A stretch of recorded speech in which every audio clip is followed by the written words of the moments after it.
Let me ask you a question. Who here has a website? Let me ask you another question. Who here feels like they have a well-done, conversion-focused website?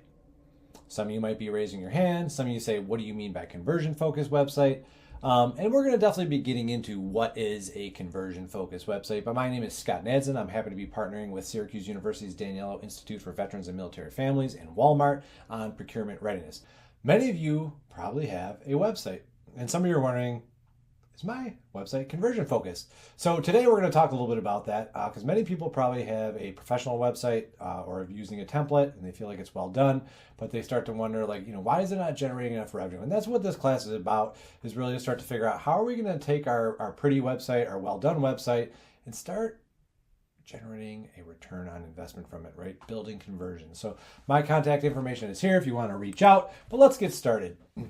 Just a quick intro. My name is Scott. Happy to be here. I am a growth-focused executive and entrepreneur with a number of years in web technology, sales, marketing, customer success, and partnerships. I do a lot of these sessions on generating traffic for your website, building websites, but my day job is a VP of strategic communication. So basically what I use is words and images to communicate the value of our product to our customers. We're a growing company, over $50 million of revenue in 60 countries, 21 of the top 25 universities of the world, all Ivy League schools. And what we try to do is make sure our customers know how to be successful using our product. And I also want to make sure I'm helping generate awareness for our product. That's my job. Now, I'm also an adjunct faculty member, so I teach a digital marketing class, entrepreneurship classes, business classes at Syracuse University. And I'm also a co-founder and CEO at Ensemble Video, which was acquired a couple years ago by our largest competitor. So we started a software company and sold it, which was one of the highlights of my career so far. Now, today we're going to talk about conversion-focused design. Some of you might say, what is conversion-focused design? If you're saying that, that's great. That's why you're here. We're also going to talk about why conversion-focused design is important, because it's going to help you drive traffic to your website and help you convert traffic into revenue, right, and profit. And then also we're going to tap into some key performance indicators. So if I asked you, what is conversion-focused design? And some of you might say, it's making sure that, hey, we're getting a lead from our website. We're able to do sales from our website. People can click on our website. All those answers are correct. I think if simply said, it's the practice of designing a website, or think about social media properties and ads, particularly like product pages, landing pages, and home pages, that you are leading visitors towards a specific conversion action or goal by using persuasive design, psychological triggers, and user behavior as devices to increase conversions, right? So it could be a strong logo, or where you put your logo, right? The different call to actions. You want them to call or buy now or generate, a quote for free. Do colors matter? Does blue or green matter? Do those mean different things to you? I think they do. Does pink or green mean different things to me? It does. Does accurate, engaging words and copy matter? It does. Do visual elements matter? Absolutely. So it's trying to take all of this, align it, so that it's persuasive, it builds on cognitive and psychological triggers and user behavior, so that leads to conversions for you. Now, before I get started, I'm going to give you a couple disclaimers. I have a lot of energy. The good news is there's a pause button on this video. So if I talk too fast or I go over something too fast, you can usually slow me down and pause me. I apologize. I love this stuff. Number two, I'm nerdy by nature. I'm an interesting person. I have a K-12 degree, I have a tech degree, and I have a business degree. So every once in a while, one of those things comes out, and sometimes it does come out in terms of technical acronyms or something complicated. So if I explain something complicated, feel free to pause me, rewind, and or search Google or ChatGPT me to keep me honest, okay? I am nerdy by nature, and I apologize. And then lastly, the most important thing, I'm here to help you grow. So I'm here to plant seeds. There's so much to talk about on this topic, but the reality is I'm here to plant seeds and make sure that you understand where to go next after watching this video, because I want you to grow. Now, many of you, if I ask how many people have a website, so a lot of times it's usually over half the participants in a class or the people that watch my videos or my courses. And, I think of not just do you have a website, but what types of conversions are happening on your website and in social media? So again, are people signing up for demos? Are people making phone calls? Are people submitting their email for newsletters? Are people submitting their email for promo codes?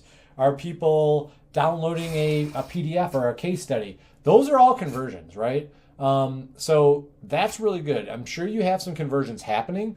Let's talk about them a little bit more when you think about it. And let's think about this flow or journey, right? You get all these visitors that you attract through something, social media, search engine optimization, whatever it may be, right? You have to engage them with content, videos, words, and then you got to convert them, right? You convert them into a lead, right? Like they're interested in buying your product, or you actually sell them the product. So all these different conversions are happening, whether it's some sort of click, some sort of download, a purchase, a demo booking, a phone call, a newsletter sign up, or a subscription. Those are conversions. What we want to do is we want more of those conversions, right? That means they're engaging, they're clicking, they're sticking on our website.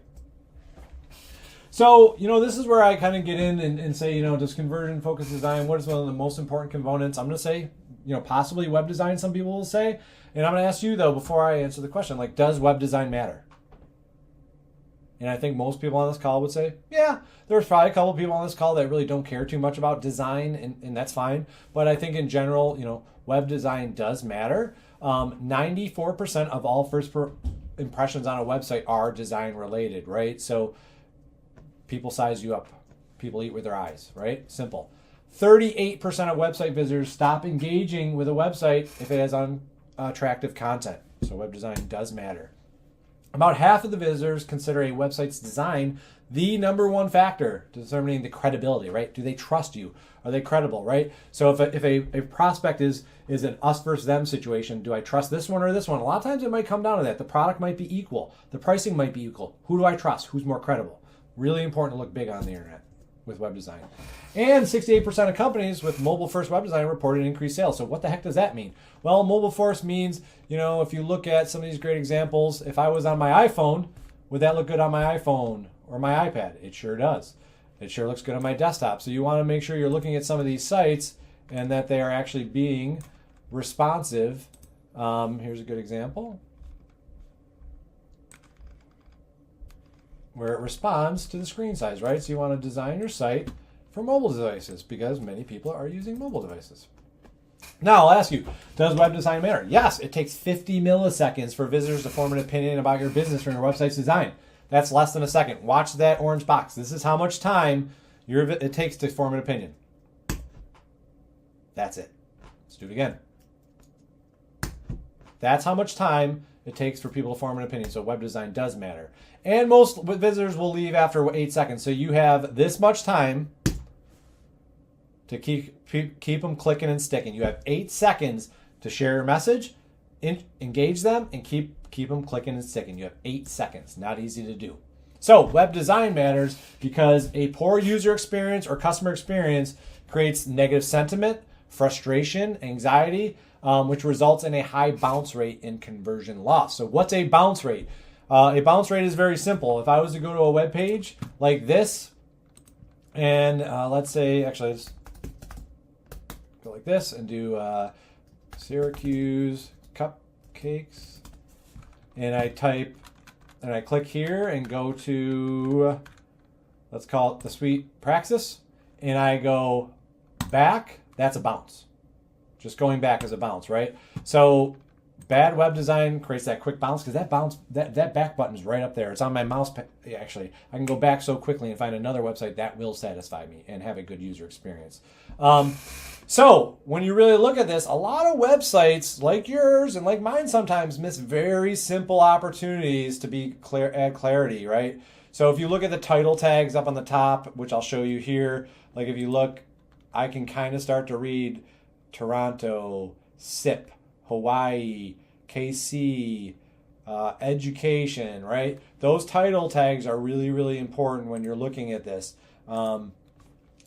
So 46% of homepages don't have those. 70% of websites have no descriptive navigation labels. What does that mean? Well, that means when I go here, they have no navigation labels that are easy to use. That's terrible.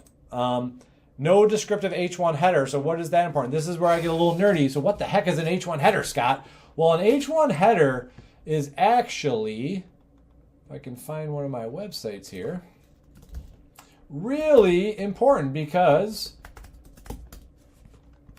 spiders and bots, which are used by the search engines, they actually look for certain words, right? And they look for headers. So if I was to go in here and inspect this, I do not know this, but my guess is this is an H1. We're going to see. If I go down here, span class, heading part 2, style. Actually, it is H1 right there. So an H1 means that the search engines are going to look at it and go, the most important thing on this page is H1, heading 1, right? It's like the top of a newspaper. So let's go to another page here just to show you.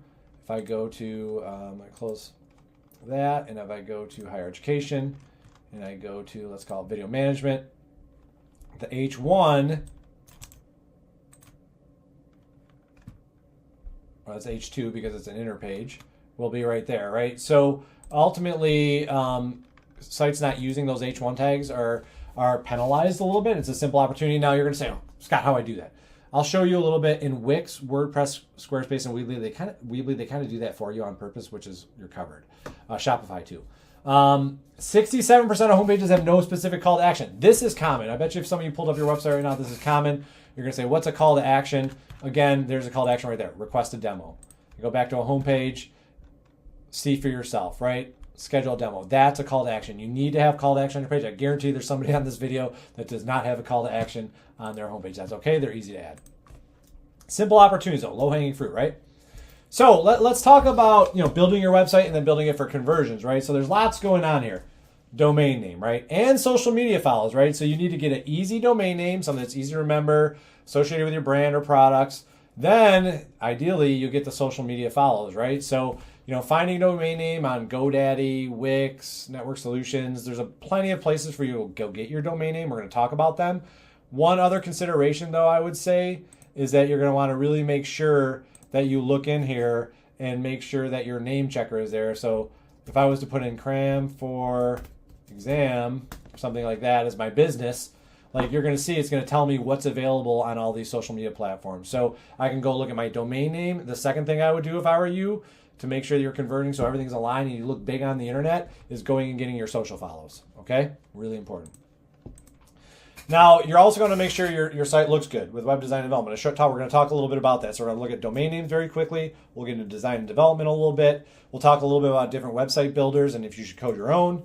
We'll absolutely talk about content management and sustaining this whole process, which is not easy. So first of all, when you look at a domain name, very, very simple, right? It's kind of like your home address.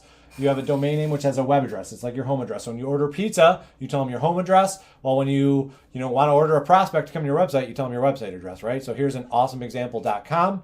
If you ever wanted to have a subdomain, you might hear of a subdomain. You might see blog.awesomeexample.com or stories.awesomeexample.com or video.awesomeexample.com or portal. So those are those subdomains, like kind of like little caves or caverns inside your website that are a little bit different sometimes. And then you need to get your extension options like .com, .net, .biz, .us, .io, etc. It is 2024. When I started doing this in 1999, it was easy to go to domain names. Really difficult to get that second level domain name, which is really important. That awesome example. I think there's lots to talk about here when you're looking at a domain name. So thinking about your brand, right? Like what are the words that you use, keywords associated with your brand? What do you want them to feel? It's really, really important. You want to think about your keywords, right? So what are the words that people search to use your product? They don't search for your business name. They usually search for words or terms related to your product. So sometimes that's really good to have a domain name in your domain name. Be very careful with numbers, whether you spell them or you type them in as, O-N-E as 1 or just the number 1. Numbers can be tricky. I used to have a website called 4ammedia.com. Number was tricky in the domain name. Is it intuitive, right? So you think about, is it intuitive? And I think this is where you get into cute little spellings, things that you can't memorize, the cutesy stuff. Be very, very careful of getting too cutesy. Try to do things that are very, very intuitive, right? And avoid that ambiguity. Avoid hyphens. Don't be too long, right? You don't want to come to Scott's website because it's thebest.com. Nobody's going to remember that. Nobody's going to type it. There's going to be a lot of misspellings. If you can do it, the shorter the sweeter is better, and make sure it's fluent. So lots of issues around domain name. I don't need to spend too much time on it, but that is one of the fundamental things. Go find your domain name, get your social media follows, and then you need to decide how you're going to build this, right? So there's different ways to do this. There's website builders. There's kind of like you can go old-fashioned and code your own, as I would do, because I've been doing this since 1999. But the reality is there's some great tools out there, Wix, Squarespace, Weebly, and you're really going to want to look at different website builders. But it really depends on what you're looking to do. So when you think about what you're looking to do, if you're trying to build like just a basic brochure website, for your services, Wix, Squarespace, Weebly, those are all fine, 100%. Now, if you need a shopping cart, right? You're selling physical products, you are shipping, you have inventory. Shopify is hands down the best in BigCommerce, right? So I think the thing is you need to go find a very easy to use builder that you can use on your desktop. You don't need to have specialized skills so you can maintain your site. And there's a number of ways to do that. So I'll just give you an example of Wix. Wix is a very simple, easy website builder. I'm sure there's people in this class that have used it.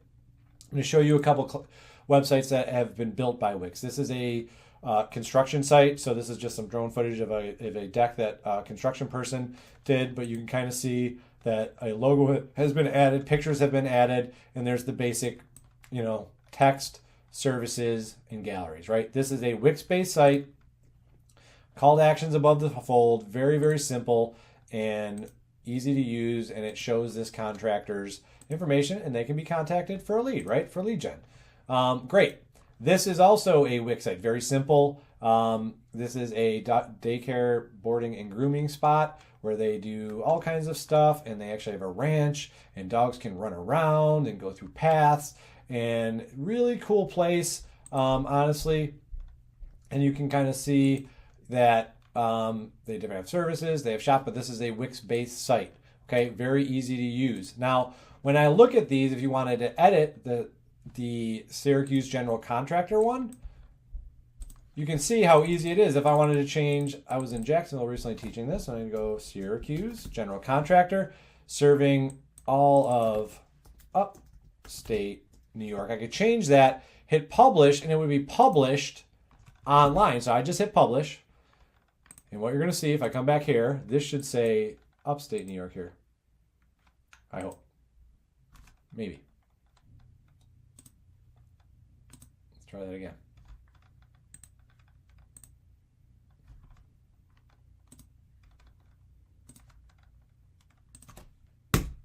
There's upstate New York, right? So that's how easy it is to work in Wix. It's what they call what you see is what you get. So if you can type in Word or Facebook, you can absolutely use Wix. If I wanted to change this logo, move this logo around, I could do that. If I wanted to, take this image and increase it or decrease it, I could do that. If I wanted to type here and say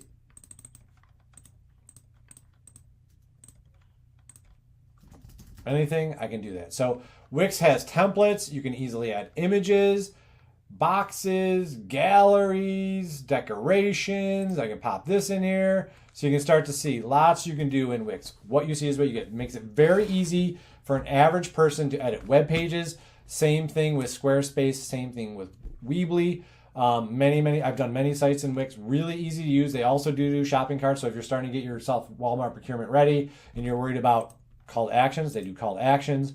They do email marketing. They integrate with ad systems and shopping carts. So Wix is pretty capable. But also I've done sites on WordPress. So if we go back here, I don't have WordPress on here, but WordPress is another very popular one. Just to show you quickly, this is a site that has been done. I did for a real estate company where you can kind of come in and look at different sites and different towns where they're selling,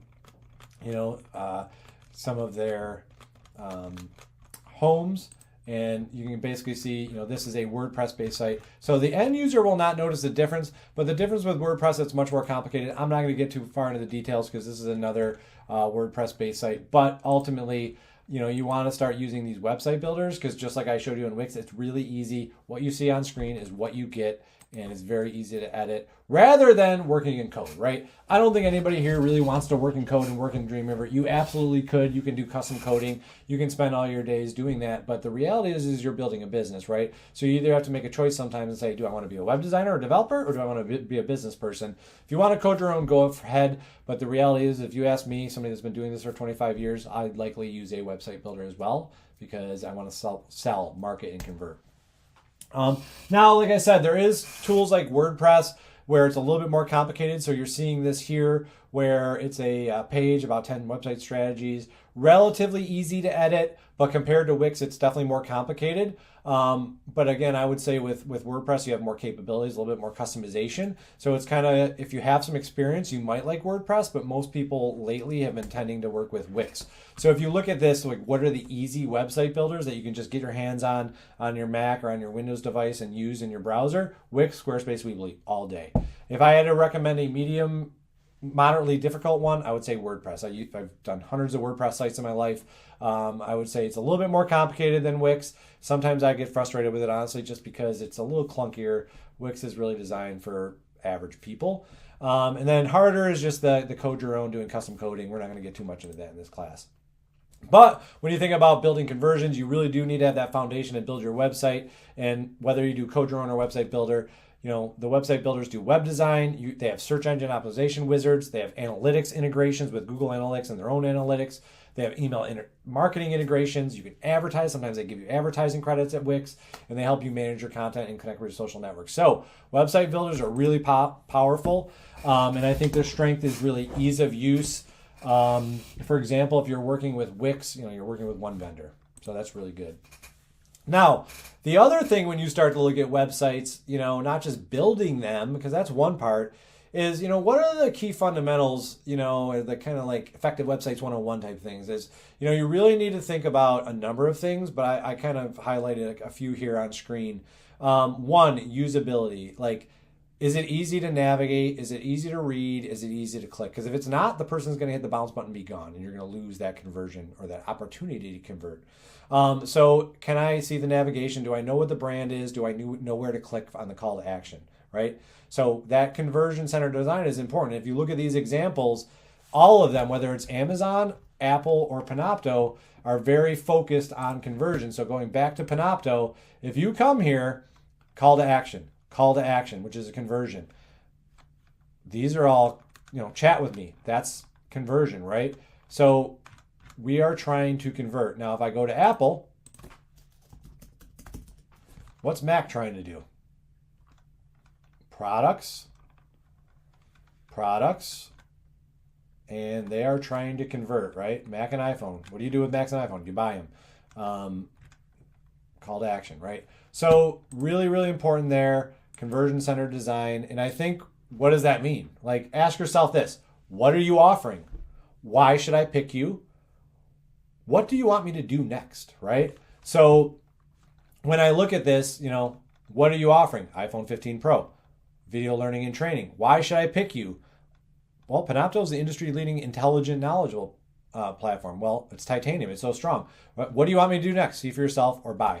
That's conversion center design. Simple, right? But I'll tell you, there's folks watching this that don't do that. So these are the good news of this course and this video is it's really easy to implement and really easy to fix. And of course, we already went over mobile first. I don't want to be redundant, but you want to make sure it's mobile first. Now, getting Walmart ready, it's also important to have really effective landing and product pages.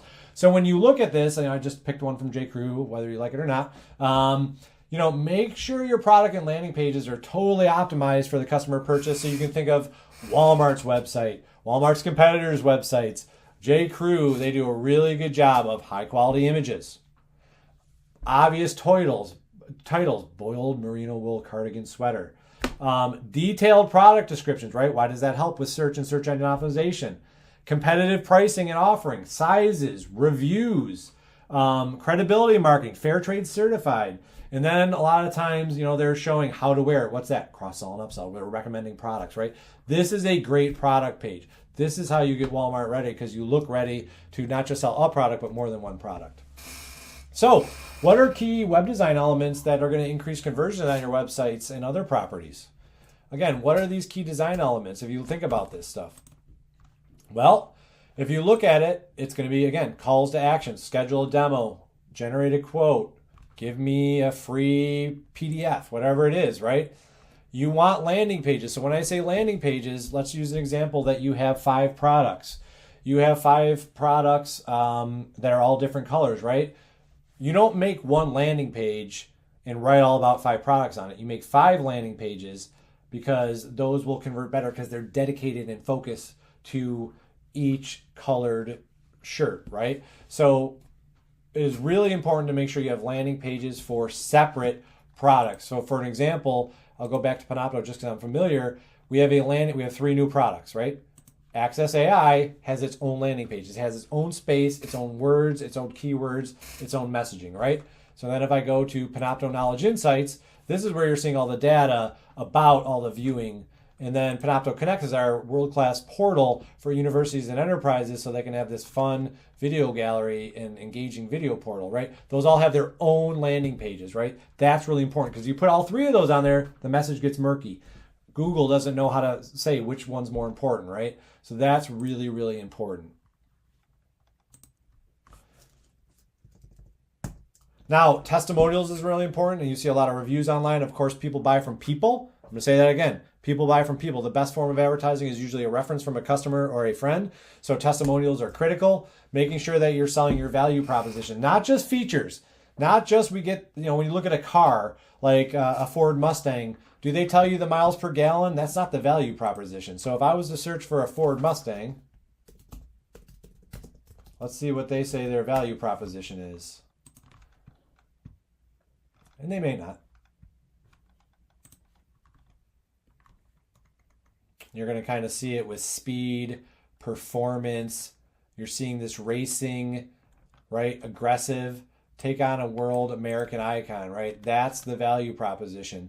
We're not talking about miles per gallon, but if I go to a Toyota Prius, by the way, both of these cars in my household here, you're going to see a very different value proposition, right? We're not racing.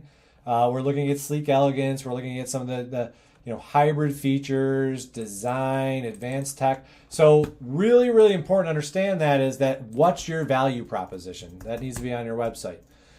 Contact info, very straightforward. Make sure your contact info is there. Pricing is really critical. Some people, I will say this, I know 50% of the people here are like, well, I don't like to put pricing because it might scare them away. True, you know your customers better than I do. I would just say if it's something that's affordable, a lot of times people are considering, you just want to know what the price is. Humans. Why do I say that? Well, I will tell you, I've worked with hundreds of businesses. I'll use an example of a firearms trainer that I met. Had a website that I thought was funny because all this person did was firearms training. I didn't see one gun on their website and I did not see one person. So when I look at things like that, like, hey, this is firearms training, you're going to want to see people that need to be trained, and that will make people feel more comfortable when they go to that website, right? Negative space, so we talked a little bit about negative space. Here's some negative space on the screen. Let things breathe, like the graphic and the words breathe. And then one of the most challenging things to increase conversions, and this is like fishing. I'm a fisherman and I'm an engagement farmer, right? I want to create connections online. Well, you need to chum or drop a lot of lines in the water, and that's content, right? It's a content marketing game, and content is king right now. So case studies, blogs, videos, articles, social media, anything you put online is putting out like little hooks out there that you're going to catch as a fisherman, right? Or as an engagement farmer. So content is critical, and obviously loading speed is really important. So, conversions are really, really important though, and we're not going to look too much at the web design stuff. I did teach another class here on, driving traffic to your website. And I think it's really good to kind of look at that because there's some great examples on building a website in terms of the design side. But I'm going to just go into the conversion. This is where you get into the business math. Conversions matter more because of revenue, because of credibility, because of it separates people and it creates a competitive edge, and because of a return on investment, right? So how do you convert traffic? Well, you need to harvest and analyze data. So you need to understand who your ICP is, right? Who is your ideal customer profile? What do they care about? What are their preferences? What are their influences? What do they value? What life stage are they in? How do you engage with them? Where do they purchase? You need to understand where these people, you need to understand everything about them. Just like if you have kids, everything about them, right? If you have students, everything about them. You need to know. And a lot of times businesses will do something like this. They create these little like cut sheets that have a bio of a fictitious person named Jill Anderson. And it says, Jill's looking for a site that will simplify the planning of her business trips, right? And then you kind of break down their age, their occupation, what they value, brands they value, so that then you can really start to analyze that data and start to personify these people you're going after, right? So this is another good example of Michelle Jackson. Now, what else? So when you look at, how do you convert more traffic, you need to draw attention to things too. Again, we don't want to be obscene and blinking lights, but just a simple example here, by highlighting buttons with circles, just a variation. And when I say this, a lot of times as a marketer, what I do is I experiment with things. Like I will try for a week and put one button out, and I'll try for a week and put another button out. And I don't do factor feeling. What does Scott prefer? I do, what does the data tell me, right? If the button on the right works better, the button on the right's on the website, right? So draw attention to things. And this is a good example of just changing the button. And there was a 35, almost 36% increase in conversion. So that's pretty impressive. So 40 more people would convert because of the change to a green button. That's it. So look at it. Which one looks like it wants me to click on it? The green button. Now, when you look at color schemes and contrast psychology, really important, right? So depending on the brand you're following, some are colorful, some are not colorful, but you always want contrast and to match color schemes. I always think about like sports teams. They always do a really good job of having their theme, right? And obviously these buttons, see what's new. There's contrast there. Contrast there. Get the guide. I'm going to fill out some information. There's some really nice contrast. And, you're kind of seeing different examples of very simple banners with some contrast. But, if you look at, do these things matter? And you're probably saying, yeah, right, Scott, or rolling your eyes.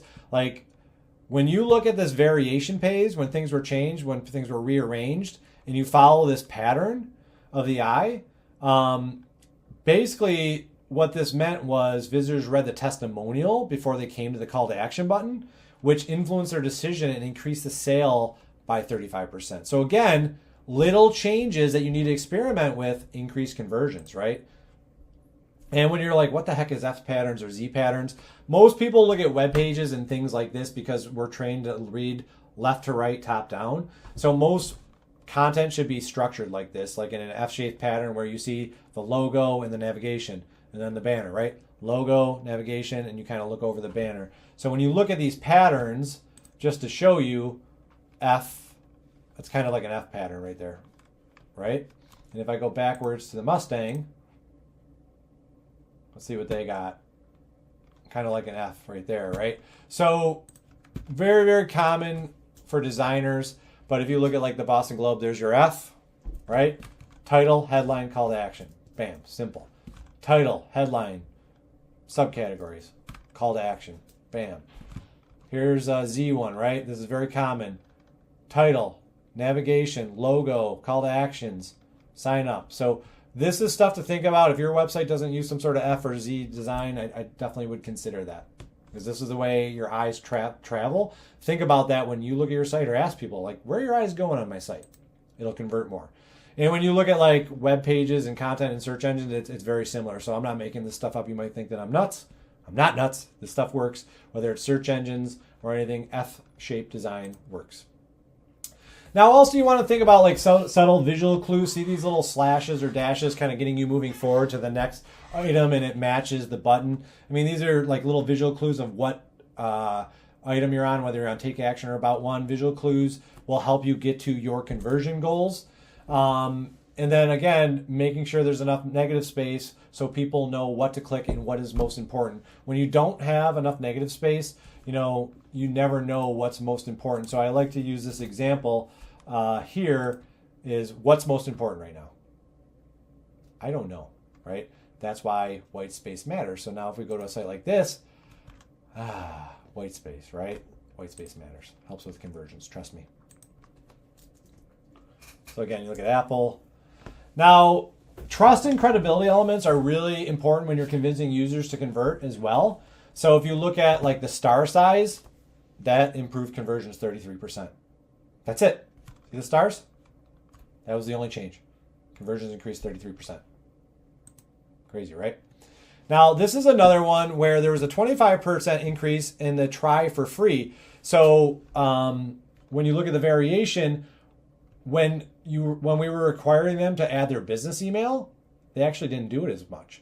When we stopped asking for their business email, we got a 25% increase in conversion. So that's where you never want to take the first answer from somebody. It's like, why don't we experiment and see what happens before we make a real final decision? That's what I love about digital marketing. But again, here's some more of that credibility marketing. You've all seen this Trustpilot, the Travelocity reviews or TripAdvisor reviews. Really, really important to have those human, authentic, genuine reviews because people buy from people, right? So I'm not going to go over every single bit here, but you really have to look at, when you're getting procurement ready with Walmart, like how credible is your website? Are there technical glitches? Are there intrusive advertisements? Are there trust seals? Is there a professional logo? Is it ranking highly with search engine optimization? Things like that. So you're really going to want to make sure you're working on credibility on the surface. So you see the purple items of like, hey, basically this works for me, right? On the surface, it's credible.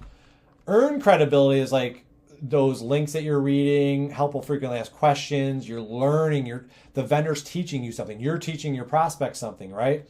Presumed credibility means like you're getting a bunch of guest posts, you're getting advertisements, you're out there online, you're surrounding people. And then testimonials, reviews is all this reputation type credibility and management, right? So there's a lot of credibility checklists. This is a great slide to pause and really look at and kind of take a look at your site and kind of make sure you're getting the majority of these right now. And if not, I'd start working on them. Now, another one is kind of increasing this product exclusivity through urgency and scarcity. So if you look at this, this one's just, you get the promo code and there's only a couple days to get this deal. A lot of people love this. You get 20% off for the next 2 days. And again, here you get countdown banners on some of these sites when somebody's going to drop a product, right? Those countdown banners work. And just recently, a while ago, I was in Dallas and it was funny. I went to Ticketmaster and what did they have when I went to their site? They knew I was in Dallas. They're like, there's a game in 11 hours. And I did go to that game. I was already planning on it, but that timing-based thing matters. And then lastly, making sure like your navigation works. If you look at the before on the left and the after, which one's better? Which one would you click on? I'd like the after one, right? Simple little things increase conversions. If you look at this one where you have a non-contrast, not organized navigation over here, you can see shop. This one where they created categories with like new arrivals, best sellers. The conversion rate went up for 28%, right? That's real money. And so when you optimize for mobile, you start to see a non-optimized site here on the left, and on the right, an optimized site, right? Because think about the pinching and scrolling of the old days, misclicking on things, fat finger clicking on things. You want to make sure your mobile site is really, really easy to click on. So here's a really good example. Like, I can't click on those buttons with my fat finger, but I can click on those buttons with my fat finger.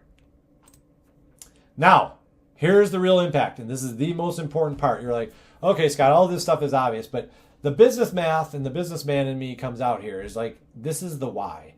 The impact of conversion-focused design is critical. So let's start up here. We're going to generate all this awareness, right, this month. Let's just say we work as a team. You get 25,000 visitors. 2% of them convert. That means 500 leads. Yay. High five, right? 50 sales. So let's just say 10% of these leads convert into sales. So we got 50 sales. That sounds great. Well, what if we fix the conversion and we optimize the funnel? We still get the same amount of visitors, not even changing our marketing and awareness. We've increased the conversion rate by 4, right? From 2% to 8%. You've now taken your leads from 500 to 2,000. Now that's extreme, but you can do the math. We've now taken our sales from 50 to 200. That's why conversion-focused design matters. So if you look at the real math, and I was a chief revenue officer and a CEO, you start to go, you mean I can get the same, average contract value, but 4 times the revenue by just increasing our conversion funnel? It's a 300% revenue increase because you increase the conversion rate by 6%. That's conversion optimization. That's conversion-based design. So you need to be thinking about a lot of key performance indicators. Revenue is one of them. It's the fuel for all businesses. So don't forget about that, but don't forget about expenses. If you reduce expenses, your profit goes up. You're always going to want to be making sure you're tracking your leads and pipeline generated. on the awareness phase and in the funnel. Leads, you need traffic to get leads, and you need leads to get conversions. You want to track how much it's costing you to acquire customers, right? So how much money you're spending to acquire a new lead. You want to also know so you want to do a cost per acquisition, which is a cost for a new lead, and then customer acquisition cost, which is the amount of money it costs to get a new customer. You need to understand the conversion rates, like recording the percentage of users who haven't completed the desired action on your website. The click-through rate, so are they actually getting to the landing page and clicking through it? And then what's the average contract or order value? Those are really good things to start with. And of course, you probably need to understand Walmart's requirements to ensure your products meet Walmart's compliance standards. Whether it's unique UPC codes, making sure your pricing is aligned, competitive, and strategic. You can fulfill Walmart's shipping standards, and obviously having enough inventory. So I'll leave you with this. We went over a lot of information, but I think one of the most important things I can kind of say is there's a couple bits of advice.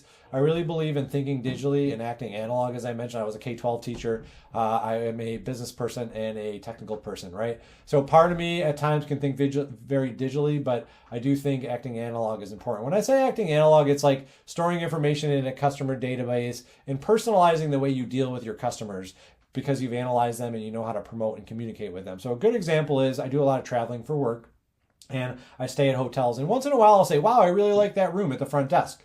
And the good hotels that are thinking digitally and acting analog take that information down in a customer, relationship management system and say, Scott likes room 504. He said he loved the fireplace and the layout of the room.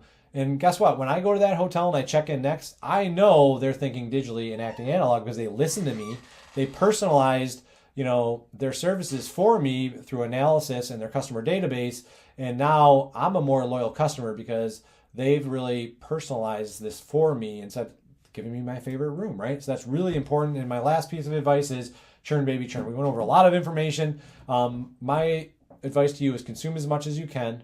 Experiment with that information. You're absolutely going to fail. That's okay. I fail every day, and that's one of the most fun because I get to revise my plan and evolve. That's what's great about digital technologies. When I was looking at those examples of before and after the conversion, the experiments and the variations, that's experimentation. You need to try things to figure out the real answer and separate fact and feeling. Facts are the real answers based on digital data that you have access to in these systems. So churn, baby, churn. Keep trying, keep experimenting, keep grinding. You'll eventually figure out the right recipe. So thank you so much. I appreciate being here to talk about procurement readiness with Walmart and how to build a conversion-focused website. I am Scott Nadzan. Please feel free to reach out with questions. Thank you.